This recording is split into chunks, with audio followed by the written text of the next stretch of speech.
This is an iHeart podcast. Guaranteed human.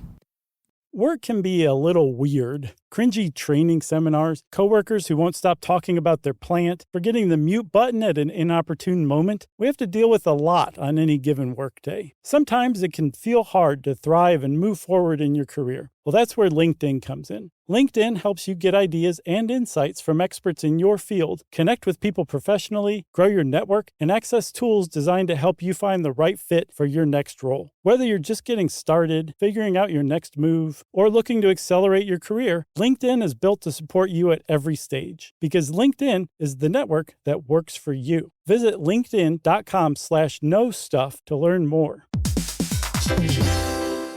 Hey everybody, when you're at work, you never know when you're going to get interrupted, like when an office fire drill happens right in the middle of your presentation, or maybe construction is going on just outside your window. But with the Dell Pro laptop powered by Intel Core Ultra with vPro, no matter how many interruptions you have, your laptop won't be one of them. Yeah, with the battery that's optimized for the way you work and built-in intelligence that quiets distractions the moment you're trying to focus, your tech won't slow you down, even when you're getting bounced from an office you forgot to reserve. The Dell Pro, built for those who stay in the flow. Find technology built the way you work at Dell.com/Dell-Pro. Built for you. Welcome to Stuff You Should Know, a production of iHeartRadio.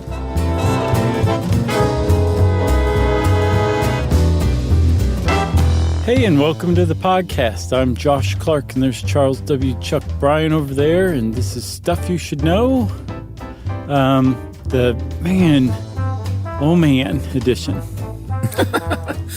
Do you know what I love about this topic? What? Is that it's not just a bunch of like ranting about how we think things are and how people think things are. It's like so studied and statistic heavy. Yeah. That you can talk about how things are and then say, and here's the proof. Exactly. Here's a lot of data to back it up. It's really great. I love it when they dovetail like this. Yeah, I get the impression, though, that when you're talking about the studying race, and especially in America, like you have to back it up with data, like, or Sure. else people are like, oh yeah, I don't know about that. But yeah. I want to give a shout out to actually two scholars, both sociologists of race, Professor Vilna Bashi-Treatler from UC Santa Barbara and Professor Tricia Rose of Brown University. Both are experts on this stuff. And they helped me out big time with this and some other research on racism I've done. And they, Dr. Bashi-Treatler said, hey, make sure you mention this hashtag we have going called hashtag, and I'm making the hashtag symbol like Justin Timberlake. Hashtag Cite Black Women, CITE Black Women. And that leads you to all sorts of good, often overlooked research by black scholars who are women that don't always get a lot of credit. So I'm glad you told me about that one. I wanted to tell everybody else. So when you, that was a stutter when you said sociologist, you didn't mean they were just mediocre sociologists. No, I was not doing sociologist. I could see how that would be confusing. I was doing my impression of Phil Collins saying sociologist. Studio? Yeah. Well, that's the last joke we're going to tell. Yeah, probably. I was warned by Dr. Bashi-Treatler not to do our usual shtick when we're talking about race stuff. And I was like, well, I mean, sure. we can handle ourselves. She said, I listened to your stuff. I listened to the Bras episode. Just trust me on this.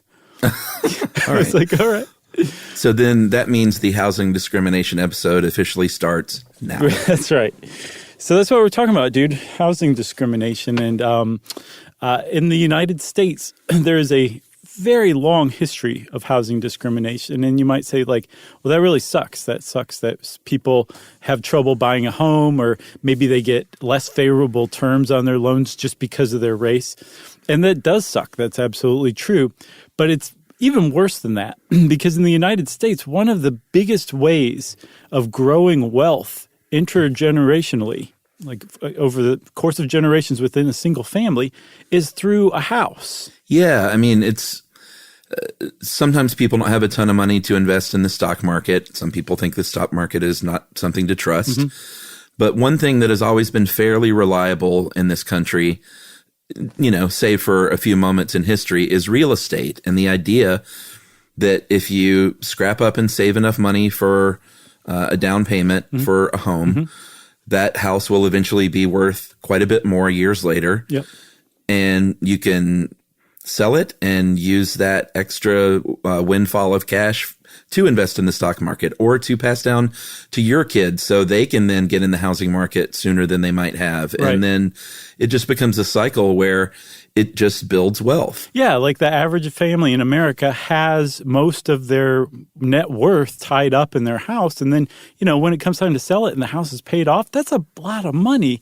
And then, Sure. when you kick the bucket, your kids get that money and maybe they get a better house. And it just keeps growing and growing. So if you put up barriers to housing, you're actually putting up barriers to passing along intergenerational wealth. And as a big problem in America.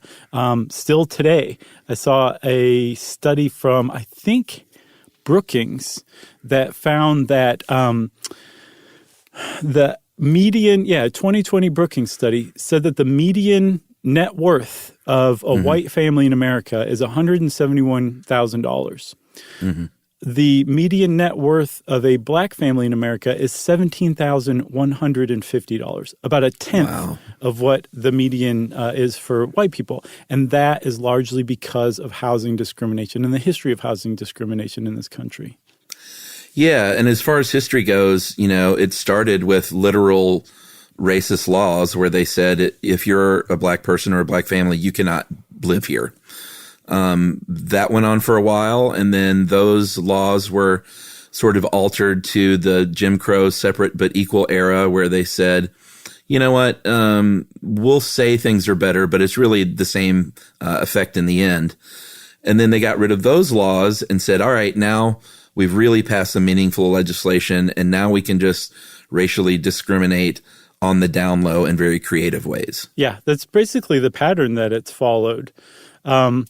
And what kind of stuck out to me, Chuck, is that before about 1900, before like the rise of like industrialization to a really legitimate degree in the United States, like there wasn't not nearly as much segregation as we saw starting around 1900, especially in the North. Because if you had a trade or a craft in the North and you were an African American, there was a really good chance that you were going to be serving white people as well as black people, right? And because you usually were very closely, your home was tied close to your shop. You often lived above it. If you were like a cobbler or something like that, you may live next door to a white baker or something like that. So there wasn't a lot of segregation until industrialization came along, and there was a big call for labor, which drew a lot of African Americans, a lot of black Americans out of the South up to the North. And all of a sudden, all of those people who were living in integrated neighborhoods, all those white people, I should say, had a problem with this influx of black migration from the South to the North. And they responded with a lot of really disgusting violence. Yeah, I mean, we've talked about some of these race incidents and race riots and almost race wars, really, here and there on the show. And they're always hard to talk about, but that was just sort of the reality of things at the time. In the 1930s, the New Deal comes along, and this is when legislation starts to kind of kick in, when the government stepped in and said, you know what? We think we should make it easier for people to own homes. We really want to boost home ownership because that's a boon for the economy of the country. And we're going to create the Homeowners Loan Corporation, which is going to help people refinance their mortgages. But we need some criteria here to sort of establish a uniform way of like how to dole out this assistance. And they reckoned, let's look at every population of 40,000 or more, and let's create a color-coded map that's based on riskiness of these loans. And they said, they talked to real estate brokers, they talked to bankers, and they said, help us out, help us draw these boundaries. And they came up with a 1, 2, 3, 4 color graded system, right? Yeah, that's right. Because again, this was like long before credit scores were developed. So you couldn't really look at, if somebody came into your bank to ask for a loan, you couldn't be like, well, your credit score is this, so I'm not going to When did that start? I don't know. We should do an episode on it if we haven't already. I don't think we have. Sure. But yeah, so the 4 color codes they had were also delineated by grades, grade A, B, C, and D. Grade A was the most desirable neighborhood. They were usually homogeneous, meaning white. There were lots of professionals living in there. Grade B was maybe a step down, but still largely homogeneous, if not totally homogeneous, and they were considered still desirable. And then it started to get into the lower grades, grades C and D. And C was, I think, colored yellow on the map, right?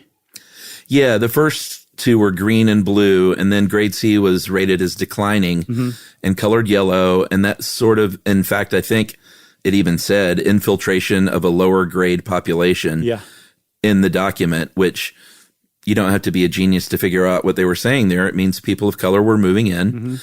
And then finally you end up with the color red, grade D, which is least desirable, very densely populated areas, almost always communities of color. Right. So the HOLC created these maps, and then along came the Federal Housing Authority, and they said, well, we need similar maps because we're not here to help stem the tide of foreclosures. We're actually here to generate new home ownership among Americans. But we still have the same issue. We got to figure out who's creditworthy and who's not. So we're going to base it on where the people live. And they basically made identical maps to the HOLC maps. And so they probably used them, right? There's a lot of debate. I don't think anyone's found the smoking gun yet. But if you take a HOLC map and a FHA map and you put them over one another, they're basically the same thing. And it's kind of it's up for the debate still. But the upshot was that because of these maps, if you lived in one of these red and often yellow communities, they wouldn't lend to you for a new mortgage or even a second mortgage to, say, remodel your home. And they also wouldn't assist you with refinancing your existing mortgage, which means you were subject to foreclosure. And if you were in a red or yellow community, you were probably Black or a person of color or some other ethnic minority. And that means that they were shut out of this enormous housing boom that generated a tremendous amount of prosperity immediately after the New Deal in World War II, as we'll see. So African Americans were left out of or on the fringes of the New Deal anyway. And this is where we get to shout out Frances Perkins again, which is, it's fun to, now that we know so much about her, to continually shout her out. But she did a lot of work arguing in favor of inclusion for Black people in the New Deal. I guess, sometimes successfully, sometimes not. But at the end of the day, the FHA imposed these rules through the New Deal. Their maps were just like the HOLC. And the process of excluding these groups because they were colored red was called redlining. Is that like where that whole term comes from? That's exactly where it comes from. Wow. So now today, anytime you're discriminated against, whether it's buying insurance or anything like that, based on your race or, say, your community, it's called redlining now. But that's where it grew out of, those HOLC maps and FHA maps. And I mean, they would use terms in like their handbooks that like these communities had, quote, undesirable racial or nationality groups in them. So you couldn't lend them any money or whatever. And it was, I mean, like this is still like a really big problem today. Yeah. I mean, back then, basically, and still today, in many cases, that leaves you with a couple of options as a person of color. You can rent forever, oftentimes back then and still now, from a white landlord who doesn't live anywhere near that community.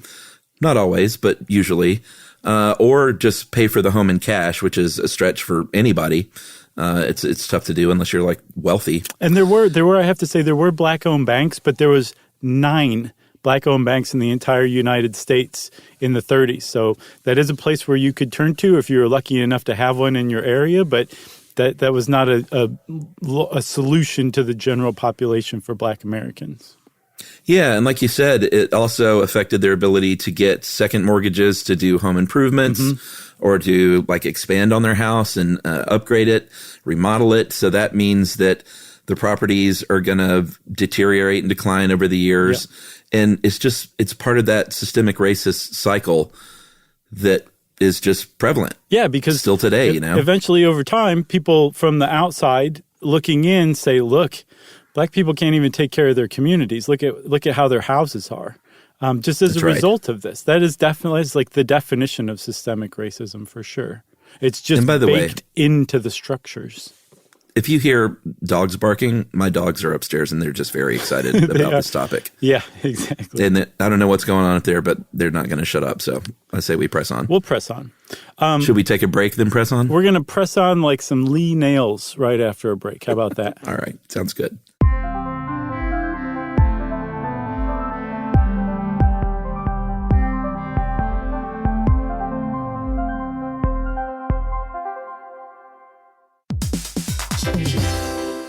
Hey everybody, we're here to talk to you about Wayfair, who believes that spaces should be functional, they should be comfortable, they should be well designed, and they can be well designed by you with their help. Your updated space should feel more comfortable, inviting, and practical for everyday use. And we're talking about outdoor seating. We're talking about grills. We're talking about major appliances. If you need storage solutions, Wayfair can help you out. Patio lighting, rugs, decor. It is your one-stop shop for home. Yeah. I mean, it's getting nice out, so it's time to think about living outdoors for the next few months. And Wayfair knows that outdoor furniture, it's heavy, it's intimidating to assemble. So Wayfair has stepped in and said, we're going to handle the hard part so you don't have to. That's right. You can shop Wayfair Verified, your shortcut to the good stuff. And that means their team of product specialists are going to vet everything by hand using a 10-point inspection, testing things like, quality materials, functionality, and features, and even how long it takes to build that piece of furniture. And the overall experience save time, reduce hassle, and improved convenience. Patio season is here, and these deals won't last. So head to wayfair.com right now to get your outdoor space ready for way less. That's WAYFAIR.com. Wayfair, every style, every home. Hey everybody, I want to talk to you a little bit about Tide Evo because it represents over 10 years of innovation and product development. Tide Evo is a first-of-its-kind technology where tens of thousands of minuscule fibers are spun together to form a 6 times powerful layer packed with scrubbers, brighteners, pre-treaters, and fresheners. And that's going to deliver a breakthrough clean that's so powerful it feels like magic. Yeah, it is kind of like magic. Tide Evo is revolutionary. A 100% concentrated, waterless laundry tile that's made of compressed microfiber soap layers rather than liquid or powder. And it's not like pods or sheets because it uses 6 layers of detergent fibers to deliver superior cold water cleaning without plastic packaging of any kind. And it provides a mess-free, lightweight solution that dissolves lickety-split. So whenever you run into a laundry challenge, turn to Tide Evo. It's revolutionary, it's magic. Try new Tide Evo. Real laundry magic.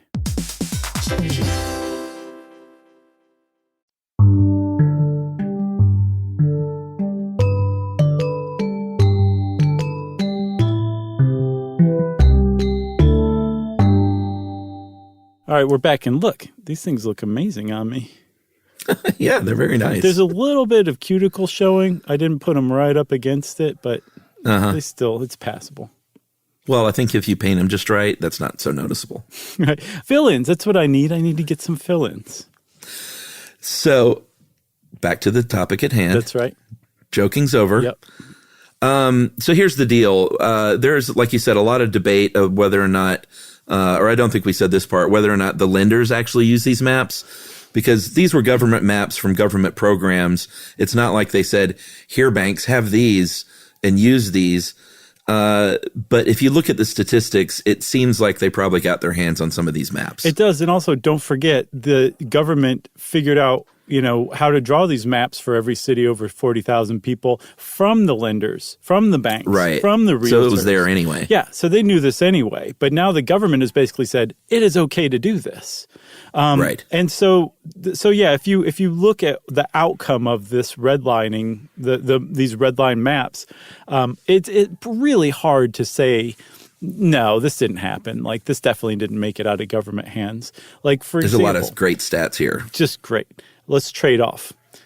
Between 1934 and 1962, over 98% of all the federally backed mortgages that were issued in the United States went to white buyers. 98% between 1934 and 1962. That's right. Because of this, black ownership since then and continuing today has lagged behind white home ownership in America. And 2017, just a few short years ago, 44% of Black Americans own their homes versus 73% of white Americans. Mm-hmm. And then the other problem with redlining a community is you basically put a pox on it. It's cursed because that means that those houses are not going to get any kind of attention. And so they're going to continue to deteriorate. And if you live in this community, as far as a banker is concerned, you are a huge credit risk, right? And so still today, 75% of the neighborhoods that were originally redlined in those maps are redline low-income communities today, which is, I mean, that's pretty surprising. And I also saw that a 1996 study found that homes in redline neighborhoods in 1996 were still worth less than half of those in green neighborhoods. Yeah, and here's the one. I marked these as stats with an exclamation point because that's how excited I get. Right. But the ones that I'm really floored by, I don't even write anything except for 3 exclamation points. I've got 3 exclamation points by that 98% of federally backed mortgages. For sure. That is definitely one. Here's mine. If you might say, well, what about variables, man, and education level and income level and stuff like that? Like, you got to factor all that in. That's a whole other side conversation as far as systemic racism and being able to go to good schools and afford a good education and get a good job and all that. So just park that to the side. Mm-hmm. But if you control for all those variables, college-educated Black Americans are still less likely to own their home than white Americans without a high school diploma. Yes. Yep. That's what really gets you is when they're like, well, let us just control for all these factors, and the only variable that remains is the race of the people applying for a loan or owning a home, and it's still the case. That's when it's like, well, this is indisputable, actually. Yeah, and you can put a price on this. Redfin did a study just last year in 2020 that Black American families missed out on the opportunity to accumulate an average of $212,000 of what we were talking about, that intergenerational wealth per household over the last 40 years. Just over the last 40 years. I mean, we're talking about stuff that started, back in the days of slavery, but really started to take off in the 1930s with the New Deal. And this is just since 1980 they've lost out on that amount of money per household. That's nuts. And still today, Chuck, here's another one that gets me. Black American is 5 times likelier to own a home in a redline neighborhood than a white American is. So this is still an issue today. So redlining, these maps just set off this enormous amount of discrimination, I guess, is all you can say, and then all of the horrible effects that come out of that level of discrimination. But they weren't the only things that set it off. The GI Bill really kind of came in and said, well, hold my beer. I want to mess things up too. What does hold my beer mean? It means that there's some dude just kind of sitting there with his shirt just barely covering his gut, drinking a beer, watching somebody do something stupid, and he says, hold my beer, and then he does something even more stupid. That's right, yeah. I thought that's what it meant, but you know me. I'm an old man with a shirt barely covering his gut. So I wasn't quite sure. You should spend more time on Urban Dictionary. I should. I don't drink much beer anymore, though, although I do love it. What's your favorite? I love Tropicalia here out of Athens, Georgia, the Creature Comforts. I've still never had one.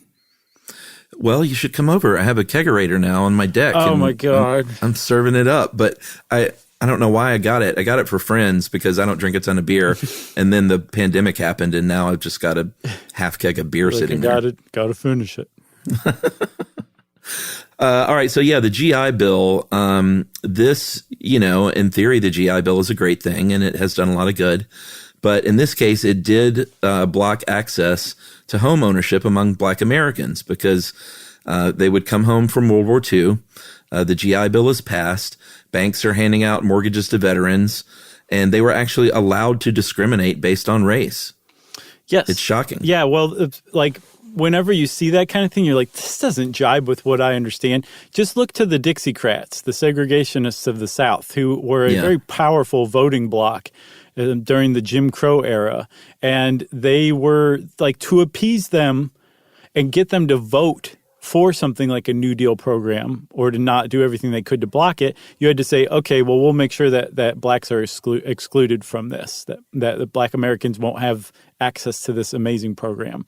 And they'd be like, oh, okay, cool, let's do it. That's right. That's where a lot of that came from. And I mean, it's easy to blame the Dixiecrats, but you can also be like, well, how hard did you try to go around the Dixiecrats too? I mean, it was allowed to happen. Yes, yeah. By everybody. Despite Francis Perkins' best efforts. Yeah. Here's a stat, for instance, in Mississippi in 1947, they doled out more than 3,000 VA-backed home loans that year, and 2 of them were to black veterans. Mm-hmm. Pretty startling. I don't even know the percentage on that, 99.98. Yeah, there's got to be a repeating something in there somewhere. And this is a big deal because when World War II ended, they wanted a housing boom. There was a lot of the supplies that would have gone to home construction during the war went to the war effort. So the FHA said, you know what, we need a housing boom here. We're going to guarantee construction loans to you, like big construction companies out there. Mm-hmm. And that's when the suburbs popped up for the first time. Yeah. And that changed everything forever. Yeah. I mean, like the birth of the suburbs were like a deliberate program created by the federal government to basically get more people buying houses, to start that intergenerational wealth and to create a middle class, or to expand the middle class dramatically. And they were able to do that partially through, just like when the FHA came along and said, hey, we're going to back these people's loans as long as they're not in a red line neighborhood. That says to the lenders, well, then, that means even if this person defaults, the government will buy the loan from me. I'm going to get paid back no matter what. They did the same thing to these construction companies too, which created this huge housing boom. But there's a caveat to it. Just like with the VA loans that said you can discriminate based on race for loans. Even though, this is really important, Chuck, even though the government, the VA, would back the loan of a black veteran, just like they would back the loan of a white veteran, and you would be repaid no matter what, you were still allowed to discriminate based on race. The FHA supposedly, with the birth of the suburbs, said, we're going to guarantee your construction loan so you can build suburbs, but you can't sell to black Americans. That's another one that I don't think there's a smoking gun that I saw. Right. So I don't know if that means like get the word out, like you can't sell to black people or else we're not going to back these loans, or if it was stated policy that I haven't been able to turn up. But it's pretty well understood that the FHA discriminated against black people basically moving to the suburbs by not backing construction loans like that. Well, yeah, and there were neighborhood covenants in place that said that black people cannot own homes in these neighborhoods. Mm-hmm. There were clauses that said you cannot resell your home. If you go to move, you can't sell it to a black family. Yeah, dude, if you want to be startled, go search that on Google Images. There's like pictures of these clauses in deeds that say you can't sell to anybody who's not white, or even specifically you can't sell to anybody who's black. It's really jarring. Yeah, and it's it was sort of expressly understood that the suburbs were being created for a reason, and that's to get white people out of the city to a place where they could live among themselves. And it's something that's still going on. I mean, during the most recent presidential election campaign, Donald Trump started preying on these fears again. He was saying things like, literally, suburban housewives of America, Biden will destroy your neighborhood and your American dream. People living their suburban lifestyle dream will no longer be bothered or financially hurt by having low-income housing built in your neighborhood. Yeah.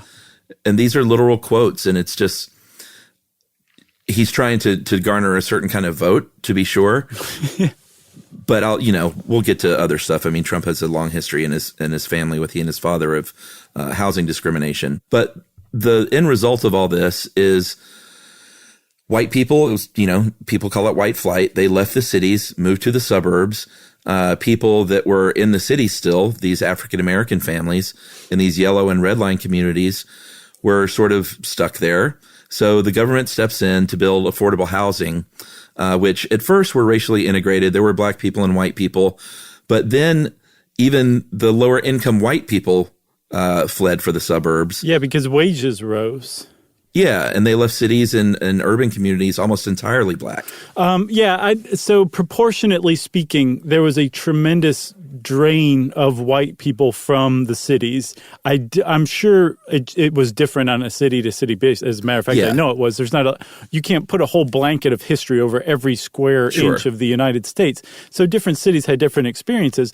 But proportionately speaking, black people have always made up a smaller amount of the American population overall. But then if you look at the, percentage of black people, say, in a city in 1990, I think is when it peaked for Atlanta in particular, it's like, say, 50% black or something. That's a way larger proportion or disproportionate amount of black people living in the city than, say, in the suburbs. And then conversely, Chuck, when you look at the suburbs and the statistics about race or demography in the suburbs, then it really kind of all comes home. Yeah, and, they're living in the suburbs. They decide, we still need to go into the city sometimes, so we need interstates to get us there because we like going to concerts occasionally or seeing a professional sports team play. That's right. And so they built these interstates. They kind of barreled through black neighborhoods, built them there. They often became a dividing line. And these communities were set up to fail. They had less frequent garbage pickup. They had inadequate funding to keep up this public housing that they built, lower access to basic utilities. And they were just in no position to succeed, basically. No, and I'm trying to remember what episode we talked about Pruitt-Igoe housing project in St. Louis. I think it was the environmental psychology episode, if I'm not mistaken. But that was a really good example of this, of how people pointed to that, people from the outside, and were like, look, you can't, like, black people can't take care of anything. Look at this degraded state that this housing project is in. And it's like you said, like, they were set up to fail through like a lack of attention, a lack of funding, just a lack of basically everything. And it's that kind of seems to keep perpetuating these biases. For example, and this is a big one that we'll talk about later, that white people think if black people move into an area, their housing values are going to go down because of stuff like that. Yeah, I mean, that's sort of I guess you could call it the dog whistle that everyone leans on. They're like, hey, we don't mind. We're not bigoted at all. We just want to keep our housing values up. That's right. So that one, and then the myth that black people are just inherently uncreditworthy or not creditworthy are the two things that seem to be used the most as cover for, like you said, post civil rights era segregation in the United States. The dog whistle, like you said. Yeah, I mean, and now is when we can talk a little bit about gentrification because, I mean, the way housing has worked in this country is really fascinating and really gross in a lot of ways, but just interesting to look at from a bird's eye point of view, right. The way people move around. And what eventually happened with the cities is that, call them what you want, yuppies or dinks. Mm-hmm. There's a lot of name for upwardly mobile white people. Yep. They're like, hey, I want to move into the city. I want to be closer to the concerts, although this is going to be controversial. I'm going to get a lot of cred for this, but one of the most annoying trends of the last 15 years is building all these concert venues out in the suburbs. Oh, yeah. It's so annoying. And I know they want their concert venues out there so they don't have to come into the city, but I hate it when one of my bands plays 30 miles out into the suburbs. Mm-hmm. I won't go. Yeah, it is kind of a pain. Although we did go out to see, pain. We saw Motley Crue, thanks to that was great. Nita Strauss. No, that's true. So that was worth the trip because it was Motley Crue and Alice Cooper. I just think, I don't know. I think all sports stadiums and all concert venues should be in the city. I'm with you. That's definitely traditional. You go into the city for a big day out. When they start moving museums way out in the exurbs, and I'm done. But the same thing, you could make the same case when they built the highways and everything. They just kind of built them through black communities. That's what they did with the stadiums and all of that as well, too. Well, no, that's true. That's also think about Braves. They just plunked Braves Stadium, Ted Turner, out just right in the middle of Mechanicsville, which is a historically black community, and said, everybody move aside and don't harass all the white people who come down to see the game on, game day. We should do, I love sports, but we should do there's such a problematic side to pro sports, from that to these billionaire owners using city money to build new stadiums when their other stadium is just like 10 years old or whatever. Yes, that is definitely problematic. It's crazy. What a crazy amount of waste that produces alone. Just that alone. Yeah. All right. So where was I? All right. White dinks are moving into the neighborhoods again in the city because they want good Thai food. And these neighborhoods become a little more attractive the more white people move in to other white people to move in, and they start moving in increasing numbers. And the houses are generally renovated or improved over time, or sometimes they might bulldoze a pretty decent house with good bones just to build, the biggest house possible on their postage stamp of a lot. It's crazy how close they build these mammoth houses together. Yeah. I'm sure it happens everywhere, but Atlanta's got a real problem with it. But what happens is, home values are going to increase. That's going to raise taxes on the other homes around them. A lot of time, those other homes are owned by longtime lower income residents, most times people of color. It becomes unsustainable. We have a great program here in my neighborhood in Eastlake called Neighbor in Need. That is, Emily and I have 4 main charities that we work with and give to every year. And Neighbor in Need is one of them because we like to stay really locally focused. But Neighbor in Need basically addresses this head on. And they, raise a lot of money, and they use that money to take care of these people. If they hear about a neighbor that's like in need, in need, like an older African-American couple who's been here for 40 years, they're having to pay way too much in property taxes so they can't afford a roof on their house. They'll go put a roof on their house or they'll pay their power bill. That's great. Whatever. It's a really, really great grassroots organization. So very happy to be working with them and, trying to fight the sort of ills of gentrification overall. Yeah, that's neat because it also draws the community together to help the longest term residents of that community rather than that whole everybody's on their own kind of thing, which I'm sure most people who move into a community like, that is gentrifying probably would want to do. They just don't know how to do it, or they don't know how to contact anybody. People don't just usually go over to their neighbor's house and knock on the door and introduce themselves anymore. So that's cool. Yeah. And, this is sometimes they are able to sell their house for a pretty good, the housing value does increase. So they're able to get more money than they might have before, which can be a nice windfall. But I've also seen firsthand, literally with my neighbors, these sort of predatory home builders that come in there. And while they think it's probably decent money compared to what they thought they could get, it's still lower than what they would offer a white family. But it just is. Even if they were treated fairly and they walked away with a big windfall from the sale, and had a lot of money to retire on, that community was still fractured. I know. The people who are having to move and their neighbors who already had to move may have lived there for generations or even, just their whole lives. And they formed a community. And it's not like that whole community just moves elsewhere together. They all go to different communities, often toward the end of their life, and it leads to alienation, isolation. That's a real problem. Even if they are being paid well for the houses they're being bought out of, because they don't necessarily want to move, but they just can't afford the taxes anymore. So there's that's a big issue with gentrification. It's tough to get around. It sounds like that neighborhood group that you're talking about. What's the name again?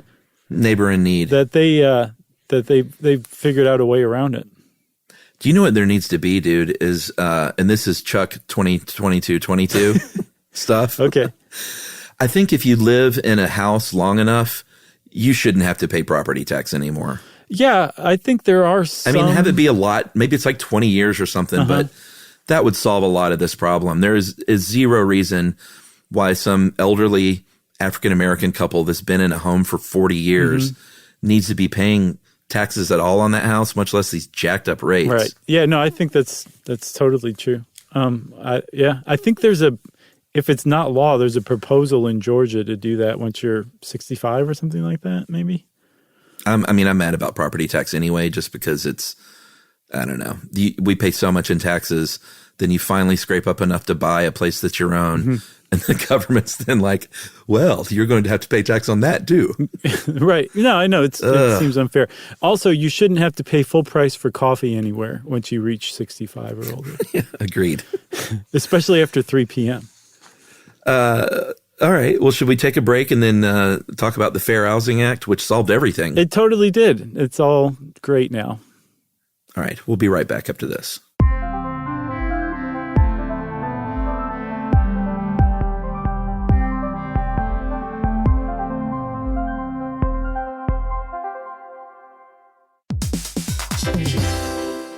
Hey, everybody. I want to talk to you a little bit about Tide Evo because it represents over 10 years of innovation and product development. Tide Evo is a first-of-its-kind technology where tens of thousands of minuscule fibers are spun together to form a 6 times powerful layer packed with scrubbers, brighteners, pre-treaters, and fresheners. And that's going to deliver a breakthrough clean that's so powerful, it feels like magic. Yeah, it is kind of like magic. Tide Evo is revolutionary. A 100% concentrated, waterless laundry tile that's made of compressed microfiber soap layers rather than liquid or powder. And it's not like pods or sheets because it uses 6 layers of detergent fibers to deliver superior cold water cleaning without plastic packaging of any kind. And it provides a mess-free, lightweight solution that dissolves lickety-split. So whenever you run into a laundry challenge, turn to Tide Evo. It's revolutionary. It's magic. Try new Tide Evo. Real laundry magic.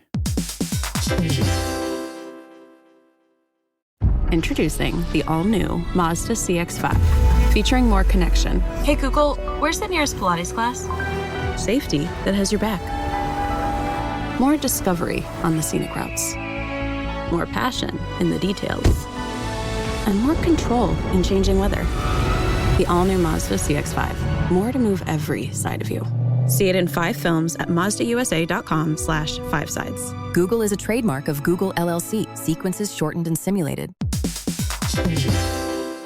Hey, everybody. When you're at work, you never know when you're going to get interrupted, like when an office fire drill happens right in the middle of your presentation, or maybe construction is going on just outside your window. But with the Dell Pro laptop powered by Intel Core Ultra with vPro, no matter how many interruptions you have, your laptop won't be one of them. Yeah, with a battery that's optimized for the way you work and built-in intelligence that quiets distractions the moment you're trying to focus, your tech won't slow you down, even when you're getting bounced from an office you forgot to reserve. The Dell Pro, built for those who stay in the flow. Find technology built the way you work at Dell.com/Dell-Pro. Built for you.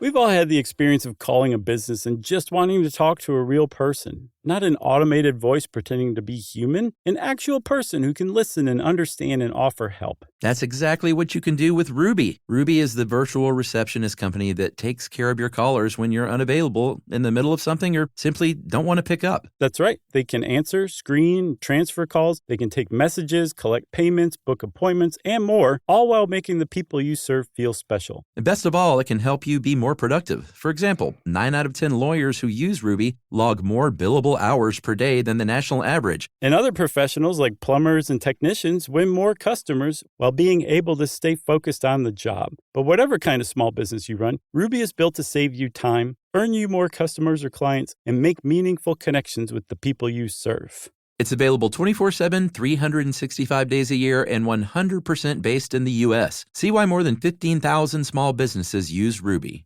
Visit ruby.com, or better yet, call them at 844-900-RUBY.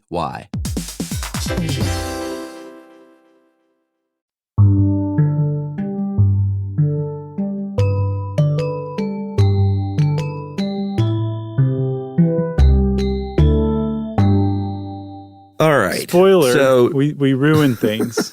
They passed the Fair Housing Act and racism has been solved in America. That's right, in 1968, and we've talked about the Fair Housing Act a little bit. And, you know, it's a good thing they passed it. It did ban discrimination in housing practices officially, but it just led to a little trickier way to get around stuff by doing it on the down low. Yeah, and that is in a lot of cases. That is for if you're studying systemic racism in the United States, the passing of like the Voting Rights Act, the Civil Rights Act, the Fair Housing Act, and some other legislation during the 60s really changed things in that it no longer was the government in the business of enforcing discrimination and segregation. And also now you had recourse in the courts if you were discriminated against. But it didn't just erase racism in the United States. That task of enforcing basically white supremacy and racial discrimination and segregation and all the stuff that comes along with it fell to lesser institutions and everyday people who carry it out. And when you're talking about something like housing discrimination, the people who now are best able to continue enforcing segregation and discrimination in the United States are people like lenders and real estate agents and even people who are deciding where to buy a house. Everyday Americans buying the house often make choices that they don't necessarily think are racist, and they probably don't think that they're racist, but their housing choices often reflect inadvertent or otherwise racial choices or choices along racial lines. Yeah, and this next bit we're sort of busting on real estate professionals a little bit. I have very good friends that are real estate agents. They're great people for the most part. We don't mean to just paint everything with a big broad brush. No, but the industry does have a history of it for sure. Yes. Yeah, we have to talk about it. So there was one in the 80s. There was one practice called block busting. Oh my God! Not having anything to do with video stores. I know it was the 80s, but literally busting up a block. When a real estate agent would work or sort of act as a speculator and say, either, hey, you know what? There are some black families that are moving into the area. You may want to think about selling just to protect your home values before they fall, or they might sell to a black family and introduce them to the area so they could then turn around, buy these houses from the white residents and then sell them to the black residents or, hopefully black residents, but at a big markup. Yeah, which adds insult to injury. Like they created a basically white flight from an area just from the rumor of black people moving in, and then they move black people in and sell to them at wildly inflated rates, which is crazy. And I read one story too, Chuck, of one of these real estate agents that was doing block busting. They would have a black dad with a stroller walk around the neighborhood. Wow. Like he had moved in or was thinking of moving in or whatever. And apparently just that was enough to get people to start to sell. And again, you're like, this is terrible that real estate agents are doing it. But the fact that it was effective really says a lot about everyday, white homeowners too. And also, again, like it doesn't mean like that these white homeowners hate black people. Like they were worried about their property values because it's such an embedded myth in America that when a black family moves into a neighborhood, they're so bad at taking care of their house and their home values that it's going to drag the home values down throughout the entire neighborhood. And so everybody needed to get out before that happened. That's the definition of systemic racism. Yeah, and this has been busted up to a large degree officially, but up until 1950, the official policy of the National Association of Real Estate Boards said a realtor should never be instrumental in introducing into a neighborhood members of any race or nationality whose presence will clearly be detrimental to property values in that neighborhood. Yeah. That was like literal policy up until 1950. Yeah. And then there was a study in 2006 by the National Fair Housing Alliance that said, and this is something else called steering, which is not blockbusting, but it's like, hey, like we want to show you houses over here in this neighborhood because we think it's a better fit for you. And, here are the financial instruments available to get mortgages for you. Right. And maybe not just for everybody. And black people historically have not given the full picture. They're maybe not shown white neighborhoods. And the study found that steering occurred 87% of the time when researchers posed as buyers and were shown homes, like these sort of undercover operations. Yeah, and steering occurs not just, if you're a black home buyer, you're not just going to be shown a black neighborhoods. If you're a white home buyer, they're probably not going to take you to black neighborhoods either. So through this process of racial steering, this is basically enforcing patterns of segregation still in the United States. Yeah, there was another study by Brookings that found that black-owned homes are undervalued by an average of $48,000. And this is one that's controlled by all the factors like home quality and amenities and everything. 3 exclamation points. Yeah, it's $48,000 literally because it is a home owned by a black individual. Yep. When they control for amenities, where the home is, the size of the house, everything else about the house. If you compare it apples to apples, and it's the same house owned by a white person and the other house that's exactly the same owned by a black person, the black person's house is going to be $48,000 less in value just because it's owned by a black person. And that's just basically that whole idea of that black people drag home values down, becoming a self-fulfilling prophecy. And those same home values or all of that undervaluing, that same Brookings study found amounts to a loss of about $156 billion for black Americans. Yeah, for wealth they were not able to achieve. Right. And, we talked a lot about the Great Recession and the mortgage crisis, kind of when it was going on and shortly thereafter. Black Americans back then were likelier to receive subprime mortgages. These were the loans that were really expensive to repay. They had higher fees. They had higher interest rates. They also had mechanisms built in if you were a black loan owner that made it easier for the lender to seize their collateral, which usually meant their house. Yeah, sure. And so it makes sense that if you are taking a greater risk lending to somebody, as the bank, you should be able to get more money for it, right? But the problem is subprime mortgages were doled out to black homeowners or black home buyers at way higher rates than they were to white home buyers. And that's a problem in and of itself if the rates are less favorable and it's easier for the bank to repossess the house. But especially it proved to be a big problem during the mortgage crisis when that bubble burst. Because if you were a low-income black American, you were probably denied a mortgage of any kind. But even if you were a middle to high income black home buyer, you probably got a subprime mortgage compared to, say, a white buyer with the same criteria that you had to offer. So that meant that when those foreclosures happened, because the bubble burst, black Americans, especially wealthier black Americans, were disproportionately impacted. So that subprime mortgage debacle erased way more black intergenerational wealth than it did for white people. Yeah, I have my last 3 exclamation point stat. During the subprime mortgage crisis, there was a study that found black and Latino families, because, we've mentioned people of color a few times. This is not just solely African-American families affected. Mm-hmm. And this study found that black and Latino families making $200,000 a year or more were still more likely to receive a subprime loan than white families making less than $30,000 a year. Isn't that nuts? And 6.2% of white people with a credit score of 660 or higher received a subprime mortgage compared to 21.4% of black borrowers with that same credit score. Yes. So, Chuck, there's a big problem with all this. It's kind of like you said at the beginning, like when you're talking about race and especially discrimination by race, people tend to be like, especially white people tend to be like, well, I don't know about that. I mean, there's a lot of other factors involved. Like it could be anything. So you really have to kind of prove that this is a thing. And ever since the federal government got out of discriminating on paper, it's gotten a lot harder to track.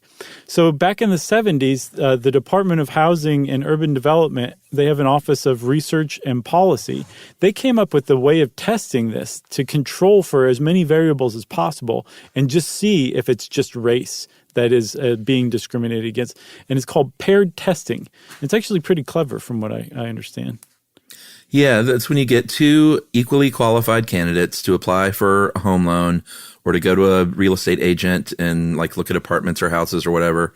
They are trained to basically be as identical as they can be to one another, to respond to the questions in the same way, have the same credit history, same job status, same income level, and basically sort of be duplicates of one another except for their skin color.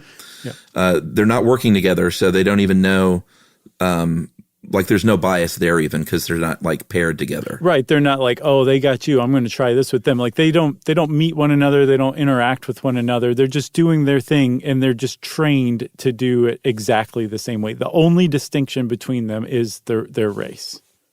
Right. And so the Urban Institute, which is a think tank, studied this, and they came up with kind of 4 big points from this paired testing exercise, which is they found about discrimination in housing vouchers that are intended to let low-income renters choose from a bigger pool of rental housing than the realtors even showed. There were fewer homes and apartments available to minorities, like I kind of mentioned earlier, like just a smaller, like, no, we'll just look here. Yeah, the racial steering usually results in fewer places being shown. They were steered again to primarily, neighborhoods of their own ethnicity, and then given less information overall, like I mentioned about mortgage products, different kinds of loans, different kinds of ways of structuring a loan, just not given that information at all. Right. So they also found this paired testing turns up very frequently that it's not just even people of color. It's not just Black Americans, but it's people of color in general. But it's not even just down to racial discrimination. There's also a lot of discrimination against people who are differently abled. They actually sometimes fare worse than minorities when it comes to housing discrimination. Paired testing has turned that up as well. So it's still, the upshot of all this is that it's still a problem. And there is like some silver lining to it. I think that same think tank, the Urban Institute, also turned up that there's been a general decline overall. It's not huge, but it's noteworthy. It's remarkable, of preference and favoritism toward white buyers over buyers of like minority buyers by about 5% between 1989 and 2000. It went from about 26% to 21%. So, and there does seem to be a general decline in racism or discrimination, I should say, in the United States. So that's the good news, is that America seems to be getting less racist. The bad news is that America is still racist. Like, we still have a long way to go. It's, as the study put, the study's findings confirm a hard truth that America's long journey to end housing discrimination remains unfinished. And so there's still a long way to go. And I think it's really important for everybody to realize that there's a long history of discriminating against people of color, but also very specifically Black Americans, and that it's still going on today. And even though it's in a slightly lesser form, it's very important, if it's going on at all, that we erase it. That's right. Agreed. You got anything else? Got nothing else. All right, Chuck. Well, then that's housing discrimination. And since I said all right, Chuck, it's time for listener mail. Well, instead of reading a specific listener mail, and because this episode was a little heavy, we thought we'd have a little fun. We got maybe more emails than we have for any other episode in our history. It's astounding. Literally about Necco wafers. A lot of support for the Necco from people, and a lot of condemnation for yucking yums without even having tried them. You were all correct. Yeah. We honor you all. Yeah. And we're going to, Josh got some, send them to me. We're going to try some Necco wafers on the air. All right, listen. You got the little wrapper right there. I just realized I think I made a grave mistake by not having any water in the basement. Yeah, I just realized this as well. Do you have a pipe you can tap into? I think we should eat the same color. Oh, really? Okay, all right. So we can kind of go, nose to nose. Okay, so I've never opened one of these before. Okay, exactly like I thought. Already, chalk, so nasty. Everybody was right about yucking people's yums in general, but also because we hadn't tried them. So that's why we're doing this. I mean, they're just falling apart when I open the package. So strike one. They smell terrible. Now I've got a mess on my table. What color are we going to do? I mean, it's hard to tell. This looks sort of like a very pale yellow. That's the only whole one in my hand. Pale yellow? I don't even have that. I got white. I've got orange. Maybe it is white. Okay. I'll call it white. Wait. I might have a paleo one. I do. Okay. I got a paleo. All right, apology you ready? to the people of misophonia, but here we go. Oh my God. It's just like, it's like a flatter, bigger candy heart. A conversation heart. It's not bad. Like It's okay. I can Very understand. hard. The crunch is, I think, what probably gets people. I mean, the taste isn't bad. Goodness. But It's not great. no, they're not great. But I mean, who's crazy for conversation hearts? Sickos and weirdos, you know? Same goes for Necco. Yeah. Well, what's the verdict? Would you ever buy and eat Necco wafers after this? I will tell you what, I will probably eat the rest of these. I like sugar. I like Good for crunch. you. As a matter of fact, right. I'm going to do one of the gray ones real quick. What about you? No. This is not up my alley, but I'm going to try one of those chocolates because those were, I think, recommended. Steer clear of the dark gray ones. The licorice ones, they're awful. Oh. It tasted, oh no, this is slightly different. Okay. Oh yeah, I get a little hint of cocoa. I've come around a little bit to the licorice ones at the end. Wow, I'm turning into a Necco weirdo. Actually, the chocolate aren't bad. What about pink? Have you tried pink? Well, that's, No. This is wintergreen, I think. People are so disgusted right now. Yeah, this is, All right. we're literally the last two people listening to this, man. I think we should wrap this up. Okay, well, if you want to tell us that we shouldn't yuck everybody's yum, especially about something we haven't tried, we need to hear that whenever we do that. It's totally true and totally right. Thank you, everybody who wrote in. You can get in touch with us at stuffpodcast@iheartradio.com. Stuff You Should Know is a production of iHeartRadio. For more podcasts from iHeartRadio, visit the iHeartRadio app, Apple Podcasts, or wherever you listen to your favorite shows.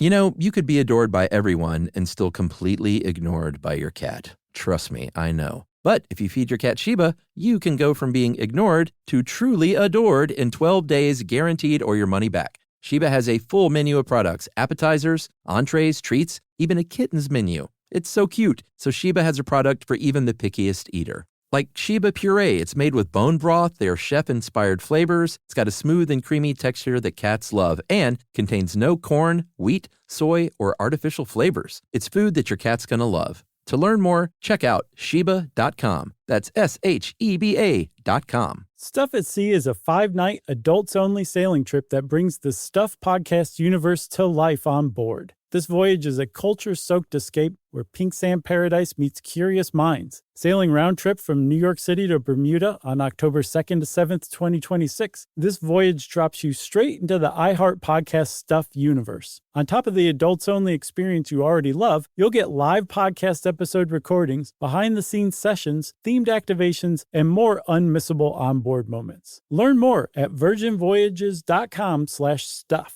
This is an iHeart podcast. Guaranteed human.